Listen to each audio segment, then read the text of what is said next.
जे के चैप्टर 262 के स्पॉयलर्स आ चुके हैं। अब चाहे तुम इसे स्पॉयलर्स बोल लो चाहे लीक्स बोल लो, क्योंकि देखो जो मैं पिछले चैप्टर देखने को मिला था वो था 262 पार्ट 2, क्योंकि उसका जो पार्ट है वो 2 सीजन्स में बटा हुआ था, आधे 13 चैप्टर का और बाकी का सेकंड पार्ट में। इसलिए बहुत से लोगों से 262.5 बोलने यार 5 का क्या मतलब होता है, सीधा पार्ट 2 नहीं बोला जा रहा तुम पे। हाँ तो चलो सीधा स्पॉयलर्स की बात करते हैं 263 के बारे में। पर वीडियो को शुरू करने से पहले अगर तुम चैनल पर नए हो तो वीडियो को लाइक करके चैनल को सब्सक्राइब कर दो। बिना ज्यादा टाइम खराब करे वीडियो को शुरू करते हैं। तो जैसे ही चैप्टर की शुरुआत होती है हम स्टार्टिंग में ही देखते हैं ये वाली सीन में, यहाँ पर जैसे ही चैप्टर की शुरुआत होती है यहाँ पर हम स्टार्टिंग में ही देखते हैं जो इन्फिनिटी वॉइड का जो बैरियर रहता है यूटा का, वो बिल्कुल पूरी तरह से डिस्ट्रॉय हो चुका है, पूरा टूट फूट चुका है और जो आसपास का सारा माहौल है सारा एकदम तहस महस हो चुका है। और वहीं पर जो सामने दो सुकुना है, सुकुना का जो बैरियर मेलेवोलेंट साइन वो बिल्कुल टूट चुका है और उसके बैरियर के बाहर आने की वजह से जो सुकुना की पूरी बॉडी है वो आधे ज्यादा जल चुकी है, उसकी आंखें बाहर आ गई, उसका चेहरा एकदम फट चुका है। यहाँ पे सुकुना की भी हालत बहुत खराब हो गई है। तो यहाँ पर जैसे ही सुकुना का बैरियर डिस्ट्रॉय होता है, सुकुना ये चीज देख के बिल्कुल शॉक हो जाता है कि भाई आखिरकार यूटा ने मेरे बैरियर का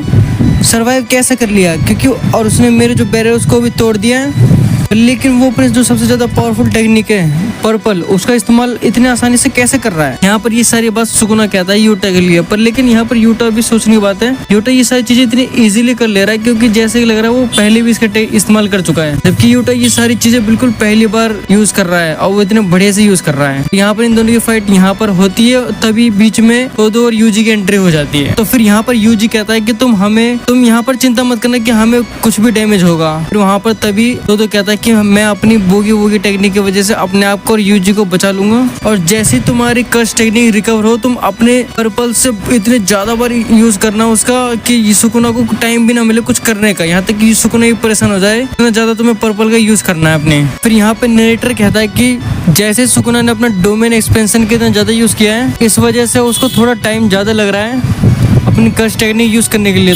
तो यहाँ पर ऐसा नहीं है कि सुकुना अपनी कर्स टेक्निक यूज नहीं कर पाएगा पर लेकिन उसे टाइम लगेगा अपनी कर्स टेक्निक यूज करने के लिए, क्योंकि यहाँ पर इतना ज्यादा घायल हो चुका है। फिर इसके बाद हम अगले सीन में ही देखते हैं कि जैसे स्टार्टिंग में ही यूटा भागता हुए ही गिर जाता है, वहाँ पर वो बिल्कुल गिर जाता है, एकदम फ्लैट हो जाता है और यूजी और तोदो उसे देखते हैं कि भाई वो अचानक से गिर चुका है। यहाँ पर यूटा बात कर रहा होता है कि बिना रीका की मदद की वजह से मैं कॉपिंग टेक्निक को ज्यादा देर यूज नहीं कर पाया हूँ और यहाँ पर वो खत्म हो चुकी है। तो यहाँ पर नरेटर कहता है कि जो किंजाकू की कर्स टेक्निक थी वो यहाँ पर यूटा उसे बिल्कुल भी ज्यादा देर तक संभाल नहीं पाता और जो 5 मिनट जैसे खत्म हो जाते हैं तो वहाँ पर वो एकदम स्टॉप हो जाती है सारी, क्योंकि इसमें ज्यादा टाइम इस वजह से खराब हुआ। तो यहाँ पे नरेटर बता रहा है जो किंजाकू की कर्स टेक्निक थी जो कॉपी करी थी यूटा ने, वो बिल्कुल ही बर्न आउट हो चुकी है डोमेन एक्सपेंशन के बाद, क्योंकि जैसे इन दोनों के डोमेन एक्सपेंशन खत्म होते हैं तो दोनों के शरीर पे बहुत ज्यादा इफेक्ट पड़ता है और 5 मिनट के अंदर अंदर ही जो किंजाकू की कर्स टेक्निक होती है वो स्टॉप हो जाती है, बिल्कुल रुक जाती है। यूटा यहाँ पर बिल्कुल स्टॉप हो जाता है, वो यहाँ पर कुछ भी नहीं कर पाता, यहाँ तक कि वो हिल भी नहीं पाता। यूटा कहता है कि मेरे को सबसे ज्यादा नुकसान हुआ है लिमिटलेस